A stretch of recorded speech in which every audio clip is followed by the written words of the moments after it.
Bismillahirrahmanirrahim. Assalamualaikum warahmatullahi wabarakatuh.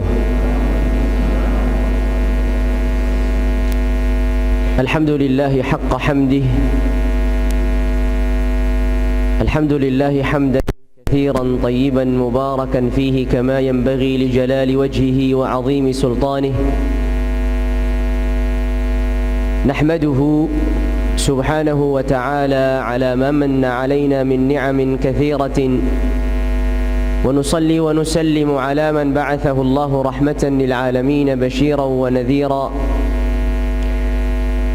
فاللهم صل وسلم وبارك وأنعم على نبينا وسيدنا وحبيبنا وقدوتنا محمد بن عبد الله النبي الأمي وعلى آله وأزواجه وصحابته والتابعين ومن تبعهم بإحسان إلى يوم الدين. فاللهم إنا نسألك بأسمائك الحسنى وبصفاتك العلى. اللهم إنا نسألك علما نافعا ورزقا طيبا وعملا مقبلا. اللهم علمنا ما ينفعنا علما وعملا وهدى وتقا وصلاحا وإيمانا يا رب العالمين إنك أنت على كل شيء قدير بالإجابة جدير. Jamaah salat maghrib yang dirahmati muliakan Allah Azza wa Jal. Hadirin sekalian, semoga Allah Azza wa Jal selalu terus melimpahkan anugerah dan rahmatnya, keberkahan dan ampunannya pada kita seluruhnya yang hadir di majlis malam hari ini. Dan semoga majlis kita di malam hari ini adalah majlis yang penuh dengan keberkahan, penuh dengan rahmat, penuh dengan ampunan, saling mengingatkan dan saling menasihati tentang hal-hal yang baik, kemudian pula saling mengingatkan tentang hal-hal yang buruk sehingga kita bisa sama-sama melaksanakannya dalam sesempurna mungkin.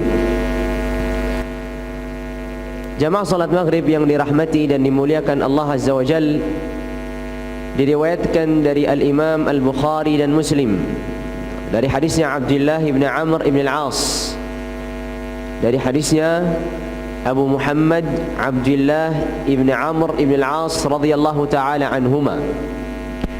Rasulullah sallallahu alaihi wasallam bersabda, Al-muslimu man salima al-muslimuna min lisanihi wa yadihi wal muhajiru man hajara ma naha Allahu anhu. Dalam hadis yang cukup singkat ini Rasulullah sallallahu alaihi wasallam menjelaskan tentang dua perkara. Yang pertama adalah seorang muslim yang sesungguhnya, yang kedua adalah seorang yang berhijrah dengan sesungguhnya. Maka Rasulullah sallallahu alaihi wasallam bersabda, Al-muslimu man salima al-muslimuna min lisanihi wa yadihi. Seorang muslim yang sesungguhnya adalah seorang muslim yang menyelamatkan, yang menghindarkan orang-orang muslim selainnya dari lisan dan tangannya. Kemudian yang bagian yang kedua, Rasulullah sallallahu alaihi wasallam bersabda, wal muhajiru man hajara ma nahallahu an. Dan seorang yang berhijrah yang sempurna hijrahnya adalah seorang yang meninggalkan apa-apa yang dilarang oleh Allah Azza wa Jal. Apa-apa yang dilarang oleh Allah Azza wa Jal. Pada kesempatan malam hari ini kita akan berbicara bagian yang kedua dari hadis ini. Walaupun kita akan mengaitkan dengan bagian yang pertama, yaitu kesempurnaan Islamnya seorang muslim adalah ketika salimal muslimuna min lisanihi wa yadihi, ketika orang-orang muslim lainnya selamat dari gangguan lisannya atau dari gangguan tangannya. Bagian yang kedua yaitu tentang wal muhajiru man hajara ma nahallahu anhu. Seorang yang berhijrah adalah orang yang meninggalkan apa-apa yang Allah Azza wa Jalla larang. Istilah hijrah ini sekarang di era kita tersebar, apalagi di kalangan anak-anak muda. Maka diadakan di sana agenda-agenda acara-acara hijrah untuk kalangan muda. Kalau kita melihat kembali, istilah hijrah ini adalah istilah syariat. Artinya disebutkan dalam Al-Quran, begitu pula dalam sabda-sabda Rasulullah. Contohnya dalam Al-Quran, Allah Azza wa Jalla berfirman, وَمَنْ يَخْرُجْ مِنْ بَيْتِهِ مُهَاجِرًا إِلَى اللَّهِ وَرَسُولِهِ ثُمَّ يُدْرِكُ الْمَوْتِ فَقَدْ وَقَعَ أَجْرُهُ عَلَى اللَّهِ. Dan orang yang keluar dari rumahnya untuk berhijrah kepada Allah dan Rasulnya, kemudian wafat menjemputnya sebelum sampai di tempat yang ia akan tempati setelah berhijrah, maka Allah telah tuliskan pahala atas dirinya. Ini dari ayat Allah Azza wa Jalla. Kemudian pula dari hadis Rasulullah, contohnya tadi hadis yang diriwayatkan Al-Bukhari dan Muslim. Begitu pula contohnya yang lain, ketika Rasulullah SAW bersabda, innamal a'malu binniyat. Di akhir hadis itu Rasulullah bersabda, faman kanat hijratuhu ila Allah wa rasulih fahijratuhu ila Allah wa rasulih, wa man kanat hijratuhu lidunya yusibuha aw imra'atin yankihuha wa fi riwayatin yatazawwajuha fahijratuhu ila ma hajara ilaih. Sehingga istilah hijrah ini adalah istilah syariat, istilah agama. Karena ia istilah agama, maka kita pula perlu memahaminya sesuai dengan apa yang telah digunakan oleh agama. Apa yang dimaksud berhijrah dalam ayat-ayat Allah? Apa yang dimaksud berhijrah dalam sabda-sabda Rasulullah? Sebelum kita membaca atau menganalisa apa yang Allah Azza wa Jalla firmankan atau yang disabdakan Rasulullah SAW, maka kita kembali bahwasanya berhijrah atau al-hijratu ini sebelum menjadi istilah syariat, ini juga menjadi bagian dari bahasa Arab. Hijrah ini bahasa Arab yang kemudian pula sekarang menjadi bahasa Indonesia, karena sudah di mana-mana komunitas hijrah, sehingga sudah bagian dari bahasa kita. Tapi bermulanya dari bahasa Arab. Dan hijrah ini berawal dari kata al-hijrah ini berawal dari kata hajara, yang apabila kalau kita melihat dalam kamus bahasa Arab, artinya at-tarku, meninggalkan. Sebagaimana al-Imam Ibn al-Attar dalam syarah An-Nawawi atau Al-Arba'in An-Nawawiyah. Ibn al-Attar ini muridnya al-Imam An-Nawawi rahimahullah, yang cukup kita mengenalnya al-Imam An-Nawawi. Al-Imam Ibn al-Attar mengatakan, wa aslul hijrati at-tark, dan asal dari istilah hijrah ini adalah at-tark, yaitu meninggalkan. Jadi secara bahasa hijrah ini adalah meninggalkan. Maka seseorang, disabdakan Rasulullah SAW, la yahillu limri'in muslimin ay yahjura akhahu.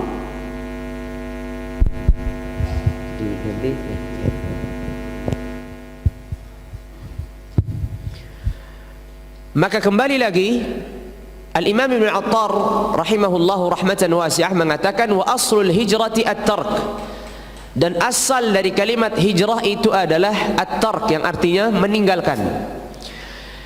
Ini pula disebutkan dalam sabda Rasulullah SAW ketika bersabda, la yahillu limri'in muslimin ay yahjura akhahu fawqa thalath. Tidak dihalalkan bagi seorang muslim meninggalkan saudaranya lebih daripada 3 hari.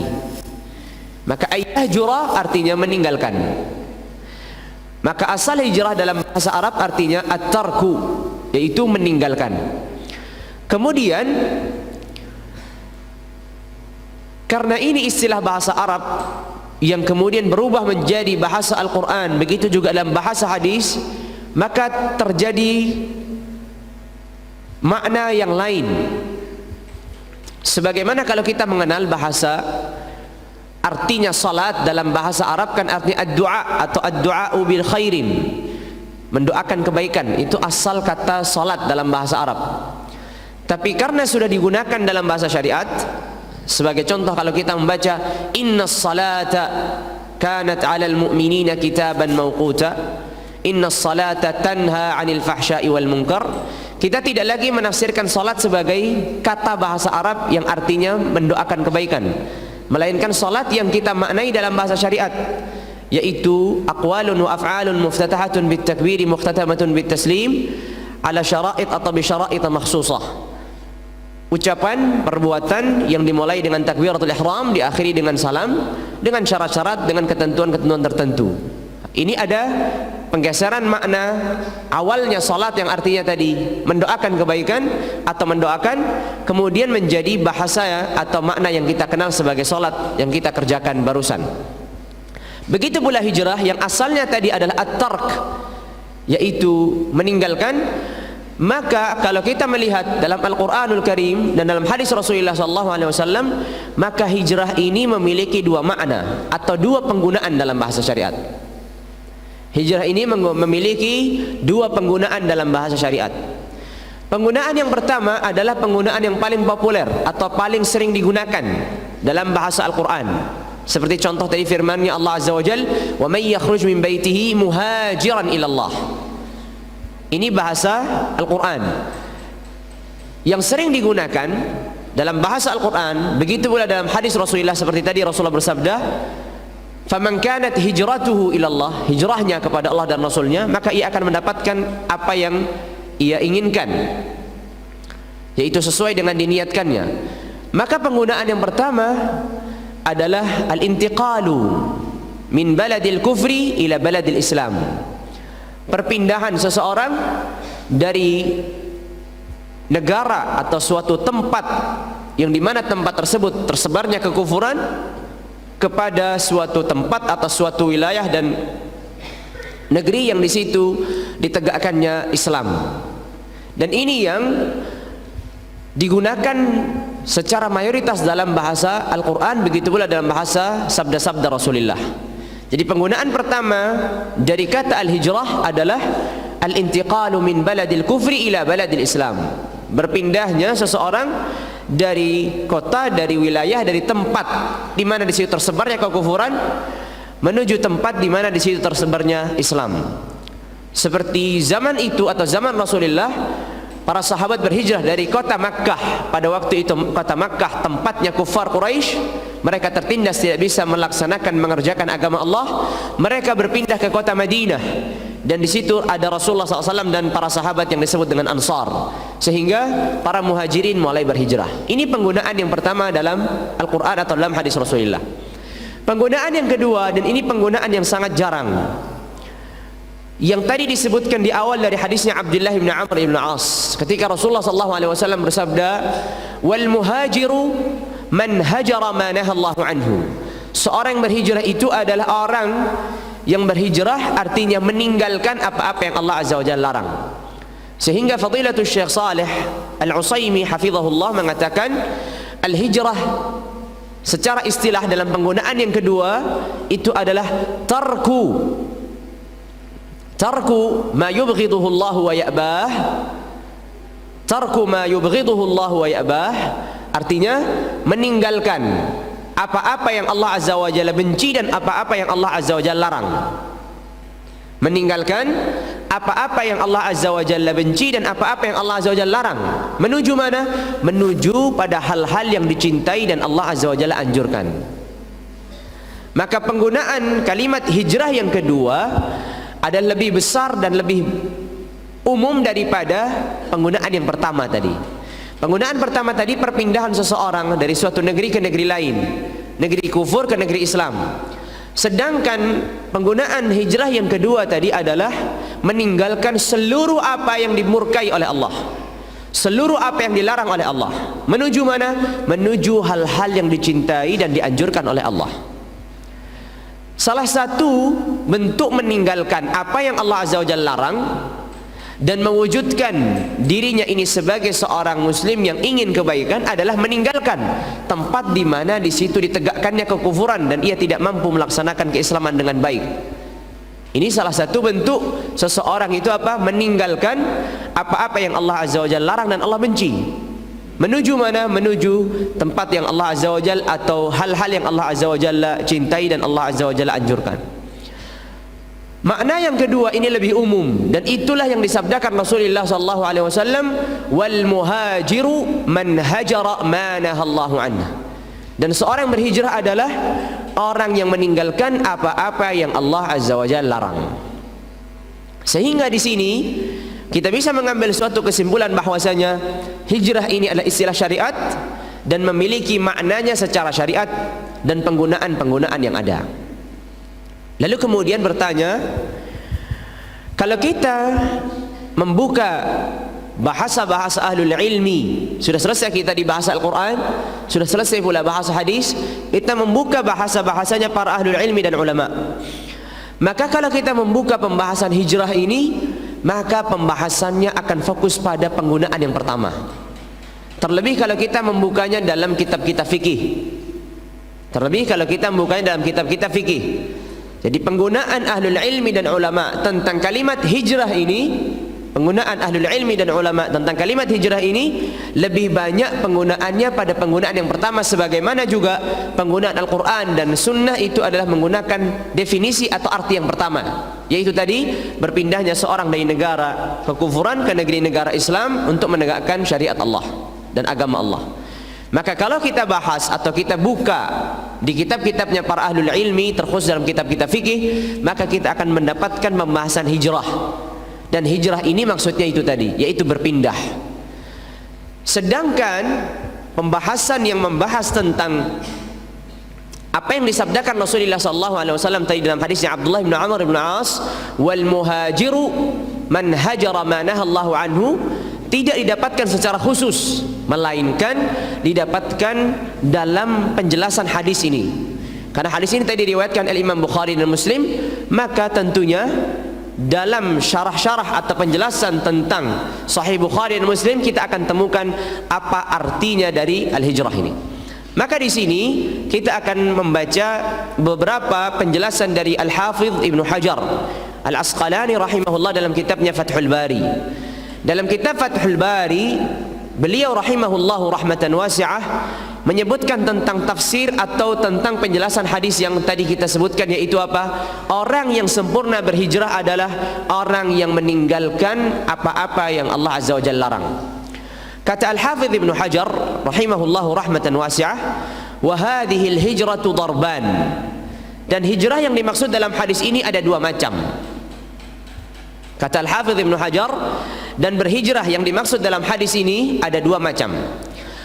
Qala zahiratun wa batinah. Yang pertama hijrah secara zahir, dan yang kedua hijrah secara batin. Qala fal batinatu tarku ma tad'u ilaihi an-nafs al-ammara bis-su'i wasyaitan.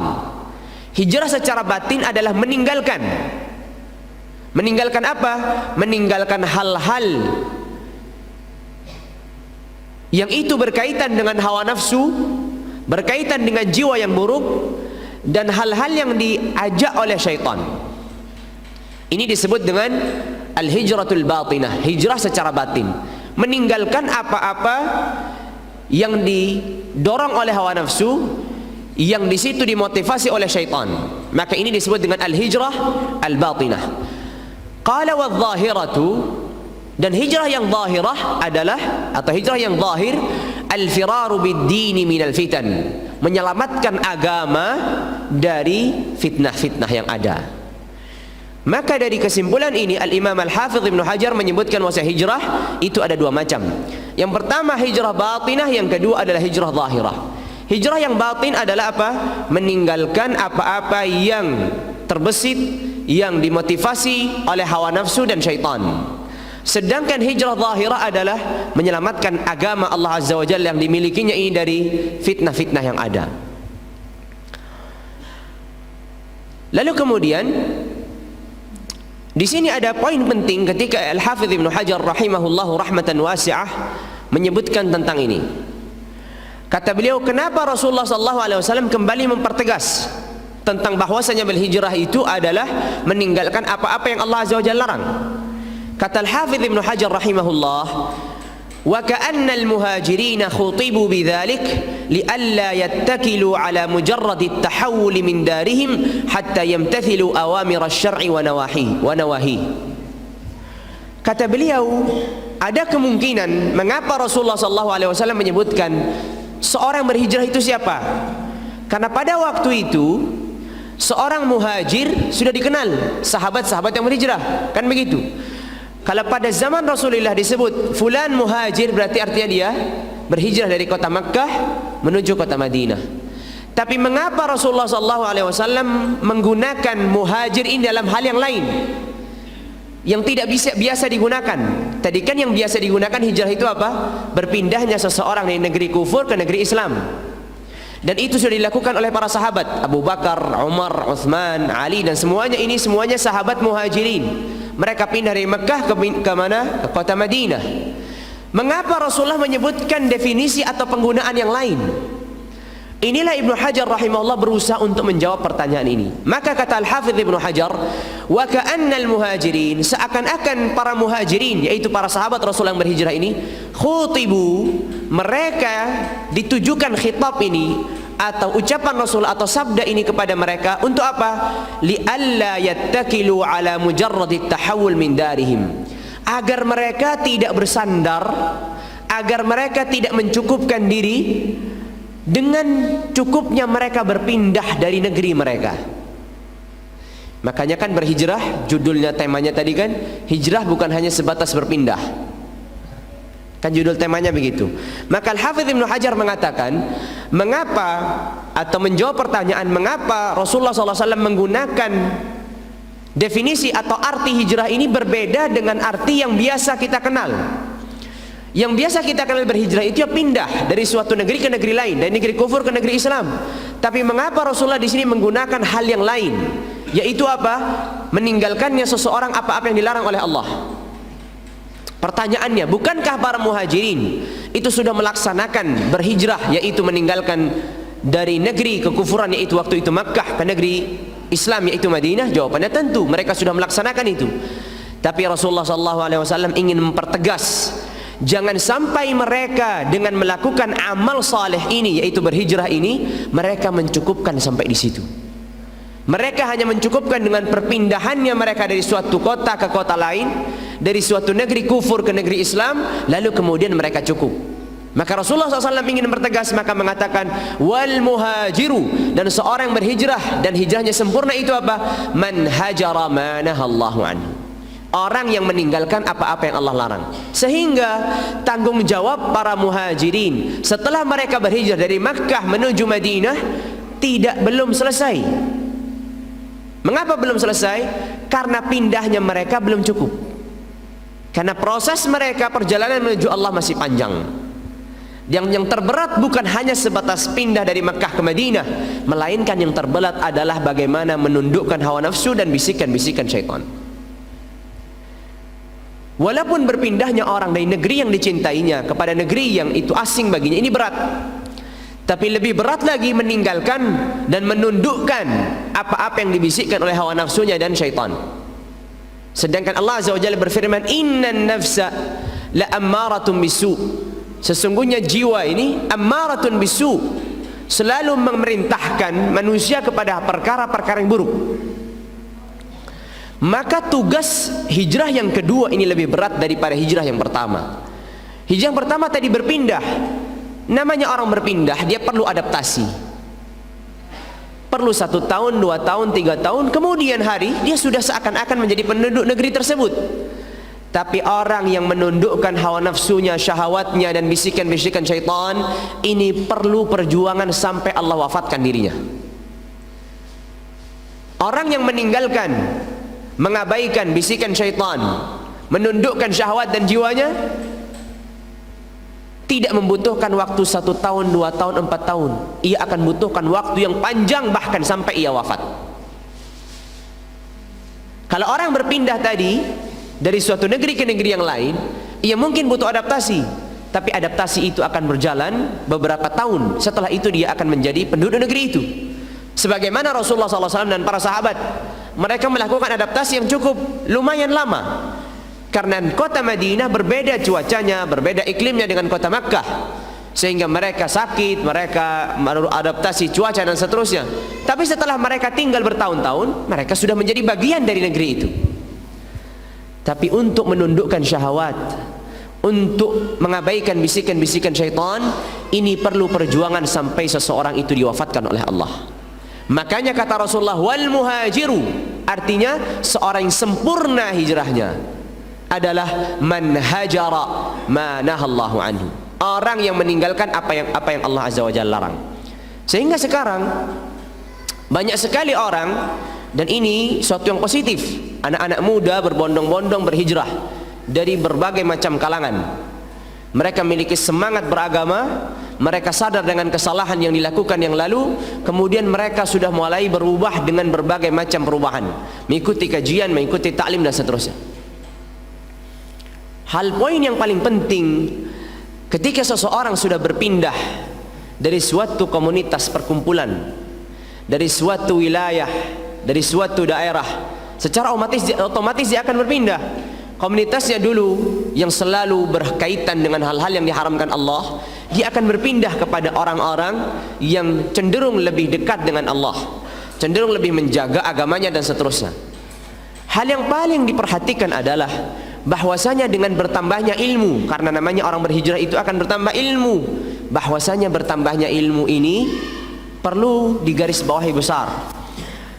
Apa yang dikatakan Abdullah bin Mubarak rahimahullahu rahmatan wasi'ah, atau juga diriwayatkan disandarkan kepada Abdullah bin Wahb, beliau rahimahullahu wa radhiyallahu anhu mengatakan, inna lil ilmi tughyan ka tughyanil mal, sesungguhnya ilmu itu memiliki keangkuhan sebagaimana keangkuhannya harta. Sesungguhnya ilmu itu memiliki keangkuhan sebagaimana keangkuhannya harta. Bukan hanya harta yang seringkali membuat orang itu sombong, tapi seringkali ilmu juga membuat orang itu sombong. Seorang berhijrah tadi, dia akan berpindah dari aktivitas kegiatan yang hal-hal yang negatif dan buruk menuju hal-hal yang positif. Terkadang perpindahannya, perubahannya sangat drastis karena semangat yang berlebih. Ini perlu diperhatikan. Kita ini sebagai manusia, kita memiliki batasan dalam kemampuan kita. Kalau kita ini memberikan beban kepada diri kita, seorang manusia yang ada batasan, beban tersebut berlebihan, ini sangat berbahaya dalam proses perjalanan kita. Mungkin kita memiliki semangat yang berlebih, akhirnya kita totalitas berubah, kita meningkatkan macam-macam. Tapi disitulah syaitan mulai masuk dengan cara yang lain. Disitulah bisikan syahwat masuk dengan cara yang lain. Ia tidak akan datang dengan baju yang buruk, ia tidak akan datang dengan aktivitas-aktivitas yang jelas salah. Yang dulunya minum khamar sudah meninggalkan khamar, yang dulunya berzina sudah meninggalkan berzina, yang dulunya berbagai macam memakan harta yang haram, dia sudah memproses dirinya, sudah berusaha untuk berupaya hal-hal yang dihalalkan Allah.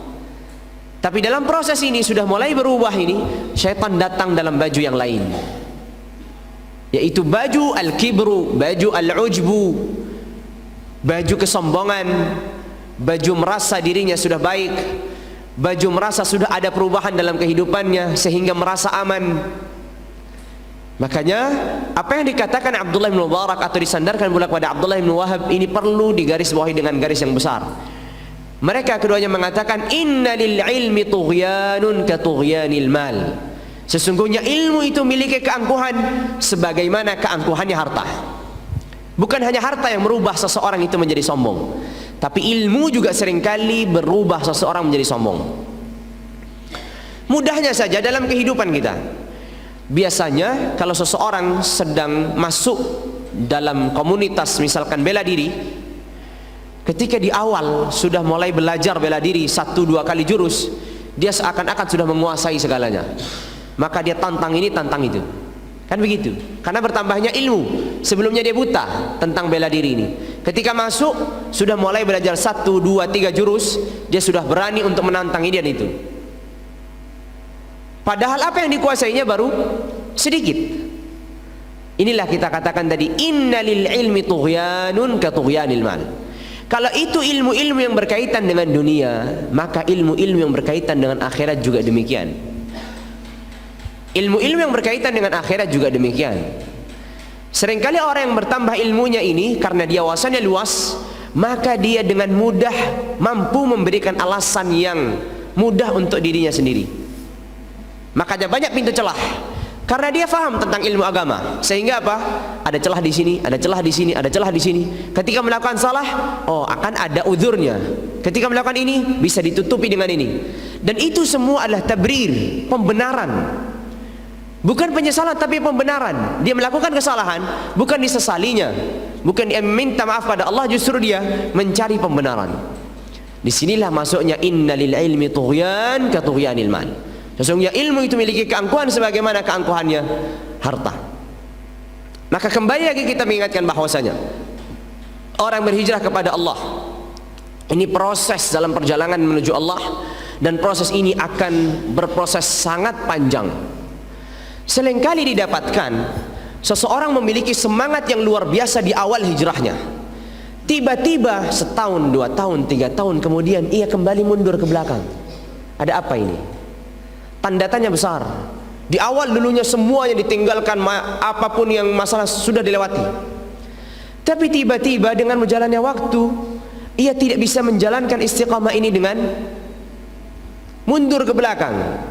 Karena itu lagi kembali, kita ini harus bercermin kepada diri kita masing-masing, bahwasanya kita ini seorang manusia, dan manusia itu memiliki batasan ketika membawa beban. Kalau manusia ini diberi beban yang berlebih, maka suatu saat dia akan mundur ke belakang. Seperti angkutan. Memang mungkin di awal kita berikan yang berlebih karena dia masih baru, nggak ada masalah. Tapi coba berjalan 1 tahun, 2 tahun, 3 tahun, lama-lama angkutan ini mogok dan tidak akan bisa lagi digunakan. Seperti itu seorang manusia yang apabila dia tidak bercermin kepada dirinya sendiri, sehingga membebankan hal-hal yang berat kepada dirinya, pada tahapan tertentu dia akan justru kembali ke belakang. Inilah mengapa Rasulullah SAW mewanti-wanti para sahabat yang terlampau dalam beribadahnya kepada Allah. Seperti contohnya seorang sahabat, ini tadi Abdullah bin Amr bin As, ini seorang sahabat yang terkenal dengan ahli ibadah. Dipanggil Rasulullah SAW karena istrinya mengadu, ya Rasulullah, aku tidak perlu sama seorang sahabat yang bernama Abdullah bin Amr bin As. Kenapa? Karena ya Rasulullah, kalau malam hari dia bermunajat dengan Rabbnya, berdiri tegak salat, sedangkan siang hari dia puasa, maka dia tidak pernah menghampiriku untuk aku digauli, untuk aku diajak berbicara dan seterusnya. Dia tidak membutuhkan seorang istri. Maka Rasulullah SAW memanggil Abdullah bin Amr bin As. Kemudian Rasulullah SAW mengatakan, sebagaimana Allah Azza wa Jalla itu memiliki hak, maka badanmu juga memiliki hak. Sebagaimana pula istri memiliki hak. Tanggung jawabmu bukan hanya menunaikan apa-apa yang diwajibkan untuk memperbaiki hubunganmu dengan Allah. Karena sebagaimana Allah memerintahkan seseorang untuk memperbaiki hubungan antara hamba dengan Rabbnya, Allah juga memerintahkan seseorang dan seorang hamba untuk memperbaiki hubungan hamba dengan hamba yang lain. Sehingga kata Rasulullah, jiwamu memiliki hak, istri memiliki hak, keluarga memiliki hak. Maka kata Rasulullah, salatlah sebagian malam dan sebagian malamnya engkau tidur, sebagian malamnya untuk istrimu. Bagilah malam itu menjadi 3. Kemudian untuk pagi harinya berpuasa dia sepanjang zaman, setiap hari puasa. Maka Rasulullah SAW memerintahkan dia untuk mengurangi. Lalu kemudian dikatakan puasa 3 hari dalam 1 bulan. Kata Abdullah bin Amr, ya Rasulullah, aku mampu lebih daripada itu. Kalau begitu puasa Senin dan Kamis. Ya Rasulullah, aku mampu lebih daripada itu. Kalau begitu puasa Siam Daud. Dan tidak ada puasa yang lebih utama daripada Siam Daud, yaitu puasa 1 hari, berbuka 1 hari. Tapi diselingi dengan berbuka. Puasa 1 hari dan berbuka 1 hari. Kemudian hari Abdullah bin Amr bin As radhiyallahu taala anhuma ini ketika sudah tua, ia menyesal. Apa yang disesalkan? Ia mengatakan, andai kata dahulu kala aku mengikuti apa yang dikatakan Rasulullah, mengambil hal yang paling ringan.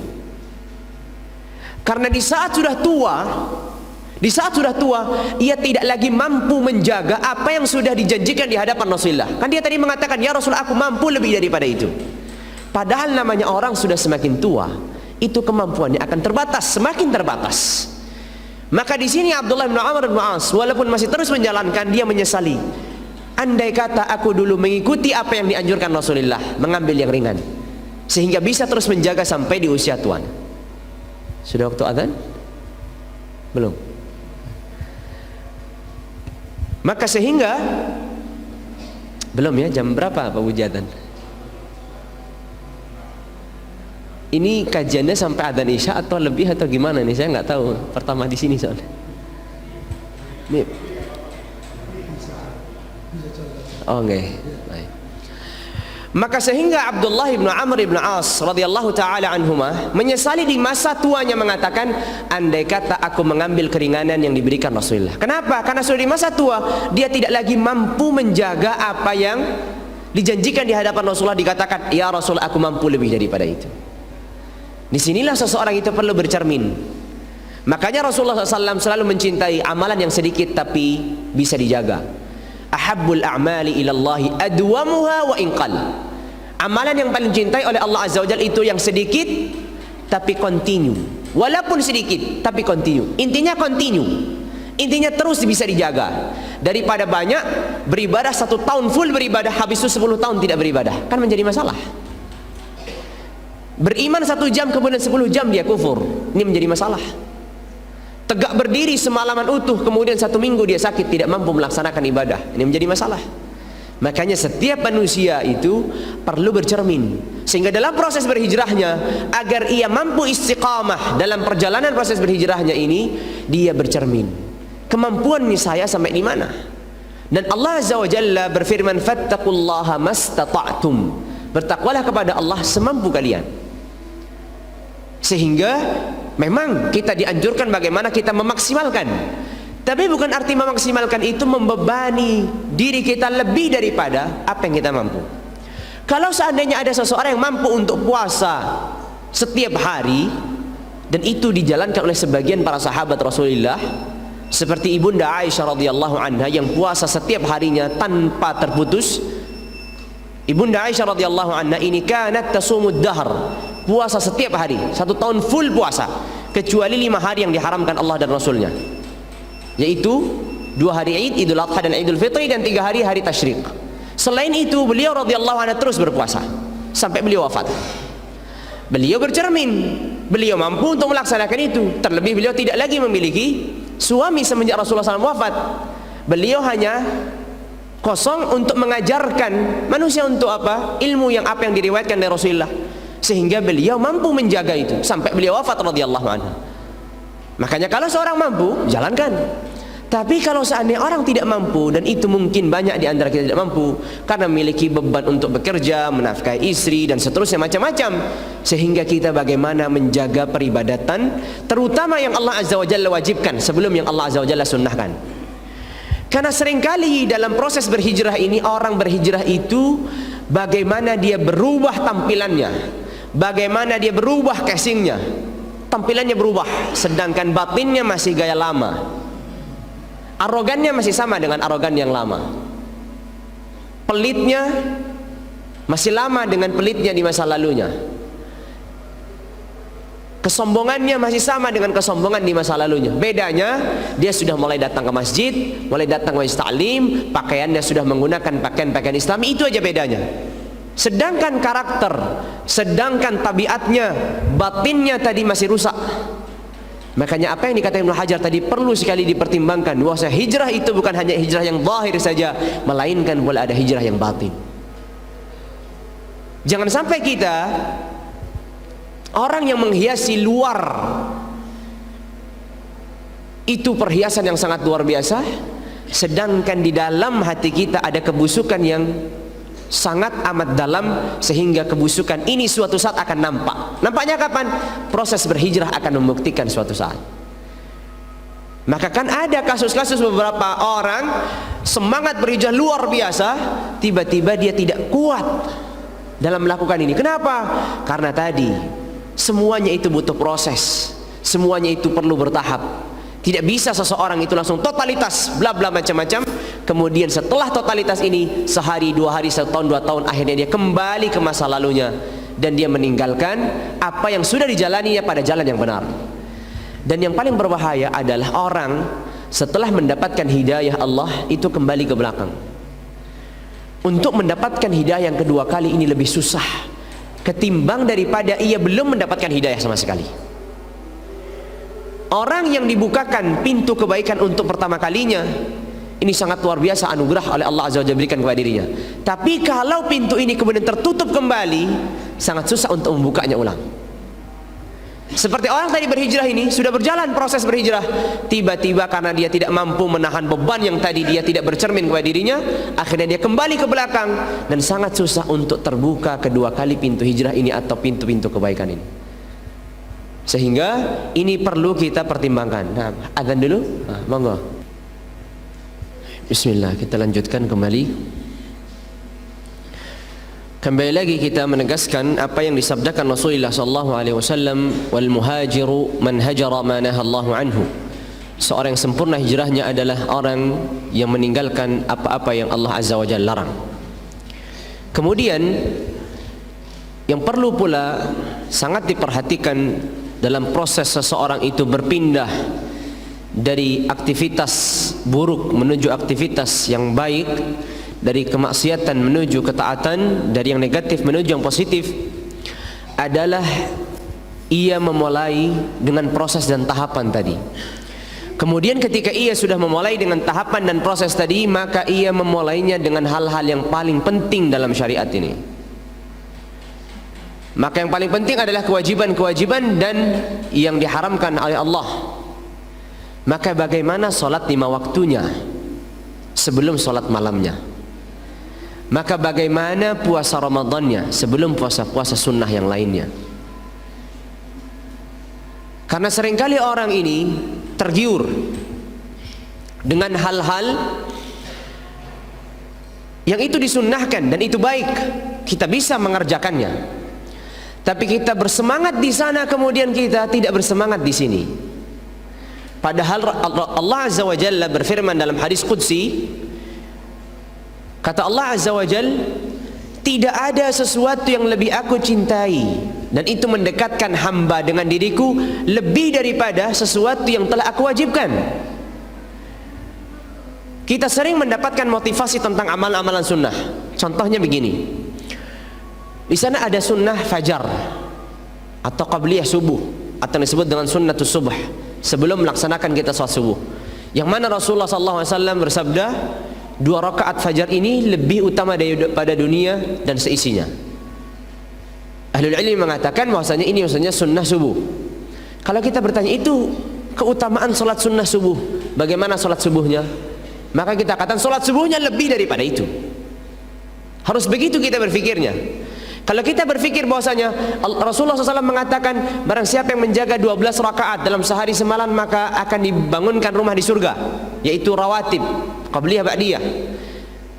Kalau itu 12 rakaat dalam hal yang sunnah, kita menjaga hal-hal yang wajib dari sholat 5 waktu, bukan serumah tapi istana. Kan begitu cara berpikirnya seharusnya. Mengapa hal-hal yang sunnah itu banyak dimotivasi? Karena sesuatu yang wajib itu sudah mengikat kita, tanpa motivasi kita akan mengerjakan. Sesuatu yang diwajibkan Allah itu sudah mengikat diri kita, tanpa ada motivasi apapun kita akan mengerjakan. Sedangkan yang sunnah-sunnah itu seringkali kita mendengar kan itu sesuatu yang sunnah, kalau dikerjakan dapat pahala, kalau enggak ya enggak dapat dosa. Sehingga disinilah butuhnya motivasi.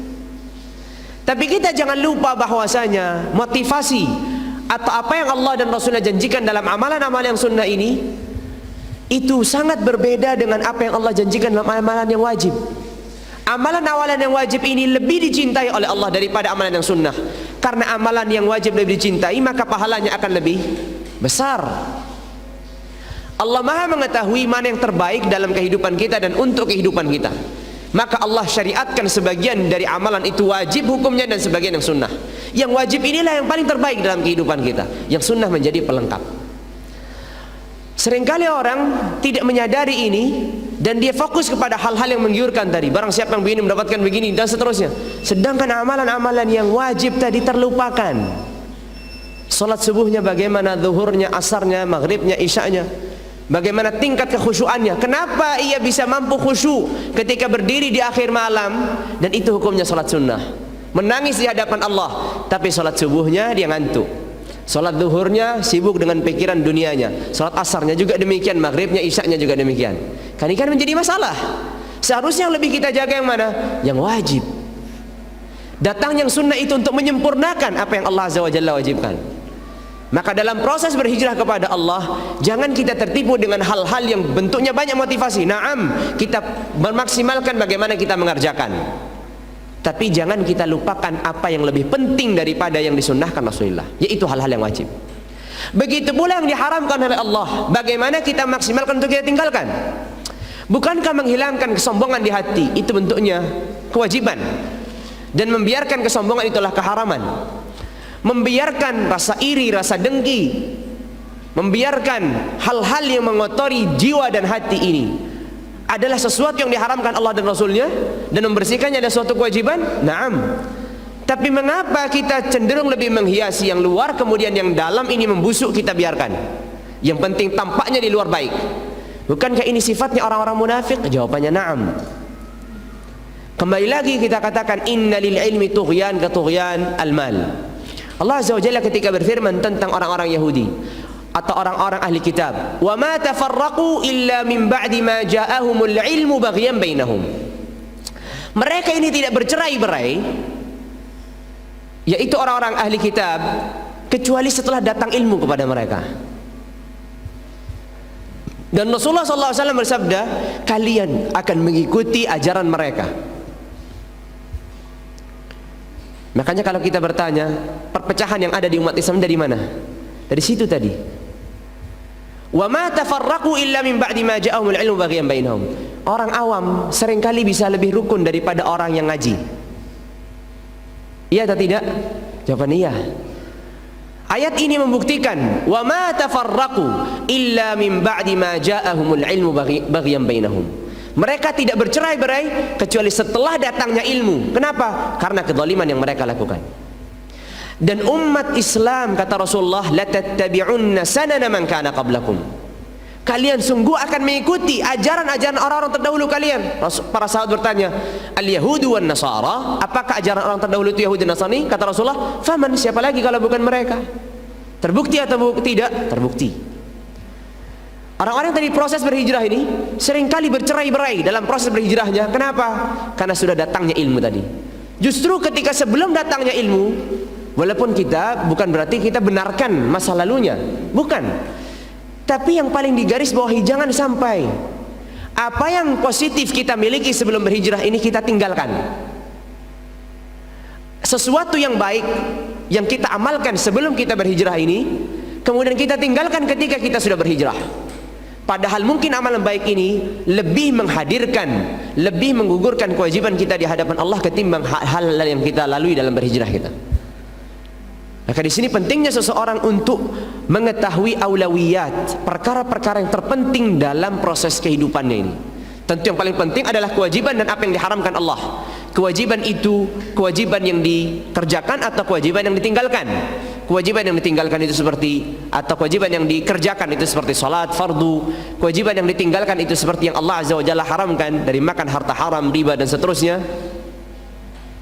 Tapi kembali lagi, kita perlu dalam melihat agama ini, kembali lagi kita perlu melihat tujuan agama ini datang itu untuk apa. Yang disebut dengan maqasidus syara', maqasid syariah. Salah satu tujuan agama itu datang untuk mendatangkan kebaikan dan menyempurnakannya. Mohon diperhatikan kaidahnya, mendatangkan kebaikan dan menyempurnakannya. Apa bedanya mendatangkan kebaikan dan menyempurnakannya? Kalau mendatangkan kebaikan itu artinya datangnya suatu kebaikan sebelum tidak ada. Itu mendatangkan suatu kebaikan. Sedangkan menyempurnakannya itu adalah kebaikan itu sudah ada tapi disempurnakan. Proses berhijrah juga harus demikian. mendatangkan kebaikan yang belum ada sebelumnya, dan menyempurnakan kebaikan yang sudah ada. Jadi jangan sampai kebaikan yang sudah ada ini ditinggalkan. Padahal ini kebaikan perlu disempurnakan dalam prosesnya berhijrah. Begitu pula dalam maksud syara ini adalah apa? Syariat ini menghilangkan keburukan atau menguranginya. Menghilangkan artinya apa? Menghilangkan secara total. Menguranginya artinya tidak menghilangkan secara total, tapi sedikit demi sedikit dihilangkan. Terkadang keburukan itu tidak dihilangkan secara total, tapi masih menyisakan keburukan. Dan itu bagian dari proses agama ini. Maka seseorang yang tidak mampu meninggalkan totalitas apa yang Allah Azza wa Jalla haramkan, maka yang paling menjadi prioritas adalah hal-hal yang paling dimurkai oleh Allah. Menurun sampai nanti masuk dalam tahapan hal-hal yang dimakruhkan oleh Allah. Sampai nanti dalam tahapan bahkan hal-hal yang berlebihan dalam mubah. Itu nanti tahapan terakhir. Tapi semuanya butuh proses. Kita jaga yang paling prioritas, lalu kemudian kita sempurnakan dengan hal-hal yang lain. Kita jaga salat kita jaga puasa kita, sambil kita juga menyempurnakan dengan amal-amal yang sunnah. Tapi fokus utama kita adalah apa-apa yang diwajibkan oleh Allah. Kebaikan yang belum hadir di masa lalu kita hadirkan dengan proses berhijrah menuju Allah dan Rasulnya. Tapi kebaikan yang sudah hadir di masa lalu jangan kita hilangkan karena kita sudah proses berhijrah. Orang yang dulunya ramah senyum, orang yang dulunya menegur tetangga, orang yang dulunya dengan mudah bergaul dengan tetangganya, sopan santunnya terjaga, kenapa ketika berhijrah semuanya menjadi berubah? Ini kan menjadi masalah. Bukankah itu semua kebaikan yang harus dijaga, bahkan ditingkatkan? Seharusnya orang yang sudah mulai proses berhijrah itu semakin dia ramah senyum, semakin sopan santunnya meningkat, semakin dia mengulurkan tangan kepada saudaranya dan seterusnya. Tapi yang menjadi masalah, kebaikan yang dimilikinya masa lalu ditinggalkan, sebagaimana keburukan ditinggalkan. Berhijrah bukan hanya meninggalkan seluruh apa yang kita lakukan di masa lalu, tapi berhijrah memilih mana yang baik kita lanjutkan, mana yang buruk kita tinggalkan, mana yang belum hadir kita hadirkan, mana yang sudah hadir dengan keburukan kita tinggalkan. Seperti itu proses dalam berhijrah kita menuju Allah dan Rasulnya. Sehingga dalam proses berhijrah ini yang bentuknya panjang sampai kita wafat, keimanan yang naik turun kita ini masih terus stabil. Jadi keimanan itu kalau naik tidak naik yang sangat tinggi, tapi juga kalau turun juga turun tidak langsung menuju kekufuran, tapi proses. Dan itulah yang dilakukan Rasulullah SAW dan para sahabat. Kita jangan berpikir para sahabat itu keimanannya semuanya seperti imannya Abu Bakar dan Umar. Ini pemikiran yang salah. Terkadang semangat kita dalam beribadah atau semangat kita untuk memberikan hidayah kepada seluruh manusia ini melampaui semangat kita kepada semangat Rasulullah terhadap para sahabatnya. Seorang sahabat datang kepada Rasulullah, "Ya Rasulullah, apa yang diwajibkan kepadaku?" Salat 5 waktu. Apalagi yang lain? Puasa. Apalagi yang lain? Zakat. Adakah yang lain? Tidak. "Ya Rasulullah, aku hanya akan mengerjakan itu." Kata Rasulullah, ia akan mendapatkan kebaikan kalau dia jujur. Sahabat ini pergi, hanya mengerjakan yang wajib saja, sudah cukup. Lihat bagaimana Rasulullah tidak mengatakan sempurnakan yang wajib dengan sunnah 1, 2, 3, 4, 5 sampai 100 sunnah yang ada. Kita perlu dalam kehidupan kita ini bercermin, kita ini sebagai manusia. Dari 100.000 sahabat Rasulullah yang hadir dalam Hajjatul Wada', siapa yang memiliki keimanan seperti iman Abu Bakar dan Umar dan Ali? Kalau kita melihat berapa panglima para sahabat, berapa orang-orang yang berkorban yang terkenal itu, kita akan bisa hitung jumlah para sahabat ketika hadir di Hajjatul Wada' 100.000. Mana yang 100.000 ini? Di mana mereka? Makanya proses berhijrah ini butuh proses yang cukup panjang, dan keimanan yang naik turun ini harus kita pertimbangkan. Dan kita tidak mudah mengharamkan apa yang Allah telah halalkan demi menjaga agar kita ini terjaga agama kita. Kita tidak boleh memiliki semangat lebih daripada agama itu menerapkan semangatnya di dalam diri kita. Ini berbahaya. Sesuatu yang Allah Azza wa Jalla halalkan, kemudian kita tutup apa yang Allah Azza wa Jalla halalkan dan kita haramkan untuk apa? Demi menjaga agama kita. Ini kan berbahaya. Biarkan saja seperti itu. Lalu kemudian kita kerjakan sesuai apa yang Allah Azza wa Jalla perintahkan dan Allah larang. Allah anjurkan dan Rasulullah SAW anjurkan, selesai. Makanya lihat, ini menjadi penutup kisah, ini pernah saya kisahkan. Seorang Khawwat bin Jubair. Ini Khawwat bin Jubair ini keadaannya seperti anak muda zaman sekarang. Dahulu kalanya di masa jahiliyah, dia ini ahli syair. Dan syair-syairnya ini syair-syair yang dibuat untuk menggoda para wanita. Jadi syairnya ini khusus dia di situ, menggoda para wanita. Kemudian dia menjadi sahabat Rasulullah. Setelah proses menjadi sahabat Rasulullah, masa lalunya ini seringkali terulang dalam kehidupannya. Karena sudah biasa dia mengutarakan syair itu kemudian menggoda wanita. Suatu saat dalam safarnya Rasulullah SAW, Khawwat bin Jubair ini bersama Rasulullah, tiba-tiba Khawwat nggak ada, menghilang dari rombongan Rasulullah. Tiba-tiba muncul, dia sudah dikelilingi para wanita. Ini sahabat Rasulullah ya, ini sahabat Rasulullah. Lalu kemudian dikelilingi para wanita. Ketika Khawwat ini melihat Rasulullah, salah tingkah, kan begitu. Melihat Rasulullah di hadapannya, dia dikelilingi wanita. Akhirnya dia berusaha untuk pergi. Kemudian Rasulullah bertanya, ada apa itu? Kenapa kau tadi dikelilingi? Ya Rasulullah, aku tadi kehilangan ontaku. Padahal nggak ada kehilangan onta wala syai. Dia berdusta di hadapan Rasulullah. Dia tadi mengutarakan syair-syair menggoda wanita tadi itu. Ini disebutkan kisah ini dalam Al-Mu'jam At-Tabrani, Imam At-Tabrani rahimahullah rahmatan wasi'ah. Kemudian akhirnya Rasulullah SAW dikabarkan oleh Jibril. Rasulullah dikabarkan oleh Allah Azza wa Jalla. Khawwat tadi berbohong, bukan ontanya lari, bukan sesuatu yang hilang dari dirinya, tapi dia tadi melakukan ini dan itu. Dalam sepanjang perjalanan, setiap ada kesempatan Rasulullah kembali bertanya, apa yang tadi kamu lakukan? Sebenarnya Rasulullah ini menggoda agar Khawwat berbicara jujur. Tapi Khawwat kembali mengatakan, ya Rasulullah, tadi ada sesuatu yang hilang, ontaku hilang atau barangku hilang. Dalam kesempatan yang lain Rasulullah mengatakan lagi, sampai di kota Madinah setiap ketemu Rasulullah kembali mengatakan, apa yang kamu lakukan kemarin? Rasulullah tahu. Rasulullah tidak menegur, kamu berdusta, kamu bla bla bla bla macam-macam. Rasulullah SAW tidak melakukan itu semua. Sampai pada akhirnya Khawwat meninggalkan berjamaah bersama Rasulullah. Kenapa? Karena Khawwat malu. Khawwat sudah mulai tahu, sudah firasat, dia merasakan seakan-akan Rasulullah sudah tahu nampaknya. Masa setiap kali ketemu bertanyanya pertanyaan yang sama? Akhirnya Khawwat meninggalkan berjamaah bersama Rasulullah. Yang terjadi apa? Dia mencuri-curi waktu di saat masjid itu kosong tidak Rasulullah, lalu kemudian dia sholat. Suatu saat ia melihat masjid itu kosong, maka dia menyelinap masuk dalam masjid sholat. Baru sebentar sholat Rasulullah masuk. Sudah lama Khawwat tidak menghadiri berjamaah bersama Rasulullah. Rasulullah mencarinya. Dia sedang sholat, Rasulullah masuk. Akhirnya apa yang dilakukan Khawwat? Khawwat memanjangkan sholatnya. Berharap apa? Rasulullah pergi. Dipanjangkan. Rasulullah tahu kalau Khawwat melakukan itu demi Rasulullah.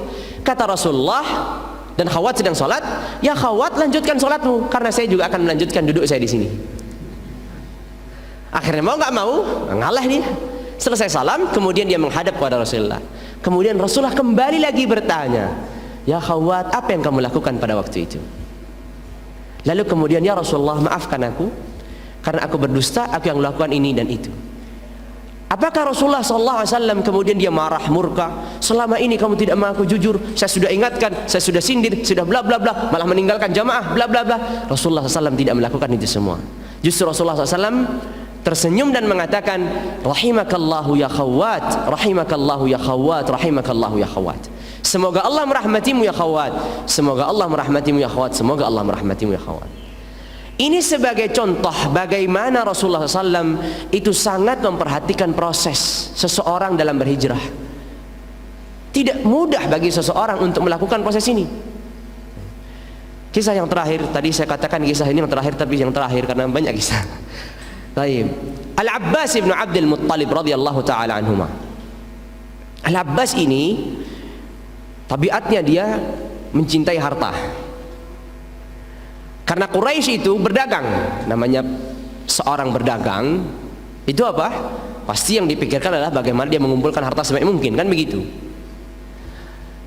Maka Al-Abbas ibn Abdul Muttalib ini suatu peristiwa, yaitu dalam peperangan Badar, tertawan. Karena untuk menebus dirinya, maka dia harus mengeluarkan hartanya, dan dia rugi banyak. Padahal dia mengaku, ya Rasulullah, aku sudah Islam. Kata Rasulullah, siapa yang tahu? Kamu kan ada di barisan kafir Quraisy, maka kamu sudah tawan sekarang. Akhirnya dia menebus. Lalu kemudian setelah Abbas masuk Islam, di zaman di kota Madinah, Rasulullah menjanjikan suatu harta. Kata Rasulullah, kalau nanti datang suatu harta di negeri Bahrain, negeri Bahrain ini bukan Bahrain yang kita kenal sekarang, maksudnya negara-negara yang ada di pinggiran Teluk Arab. Nanti kalau ada datang harta dari sana, datanglah kepadaku dan minta bagianmu. Maka kemudian Abbas ini datang ke hadapan Rasulullah ketika datangnya harta tersebut. Harta itu sangat bertumpuk di penghujung masjid, di akhir masjid, emas-emasan, berlian, macam-macam bertumpuk di akhir masjid. Kemudian Al-Abbas mengatakan, ya Rasulullah, aku minta jatahku. Kata Abbas, ambil sesukamu. Kemudian dibentangkan imamahnya. Ya, dibentangkan imamahnya. Diisi sampai penuh. Saking penuhnya, Al-Abbas ini nggak bisa mengangkat. Lalu kemudian dia mengatakan, ya Rasulullah, bantu aku. Kata Rasulullah, enggak, ambil. Silahkan, kalau kamu ambil. Kemudian, ya Rasulullah, bantu saja biar dia itu naik, bisa aku bawa. Kata Rasulullah, enggak, ambil saja. Akhirnya Al-Abbas ini terus mengurangi sampai akhirnya dia bisa membawa. Apakah Rasulullah SAW melarangnya? Apakah Rasulullah mengatakan, masa seorang mukmin tamak? Enggak, Rasulullah tidak mengatakan demikian. Justru Rasulullah SAW hanya tersenyum ketika melihat apa yang dilakukan Abbas dan membiarkan dia pergi. Ini sebagai contoh bagaimana seseorang itu perlu menghormati suatu proses. Apalagi orang yang sudah bergelut dengan masa lalunya yang cukup suram, sehingga untuk menuju perubahan dia perlu proses yang cukup panjang sampai diwafatkan oleh Allah Azza wa Jal, karena firman Allah Azza wa Jal, wa'bud rabbaka hatta ya'tiyakal yaqin, dan menyembahlah kepada Tuhanmu sampai datangnya kematian. Semoga apa yang saya sampaikan pada kesempatan malam hari ini bermanfaat dan menjadi pelajaran bagi kita seluruhnya dalam proses kita mendekatkan diri kepada Allah, karena hakikatnya kita semua dalam proses menuju berhijrah menuju Allah Azza wa Jal dengan keimanan yang pas-pasan dan naik selalu, dan naik dan turun. Maka semoga apa yang saya sampaikan pada kesempatan malam hari ini bermanfaat. Semoga itu saja. Sampaknya sudah agak malam karena sholat isya. Ya, kalau ada pertanyaan nanti sendiri aja. Tapi begitu aja Pak Puji ya. Atau gimana? Langsung? Langsung? Oh enggak. Langsung berarti kita tutup dengan kafaratul majlis. Subhanakallahumma wa bihamdika asyhadu an la ilaha illa anta astaghfiruka wa atubu ilaik. Wassalamu alaikum warahmatullahi wabarakatuh.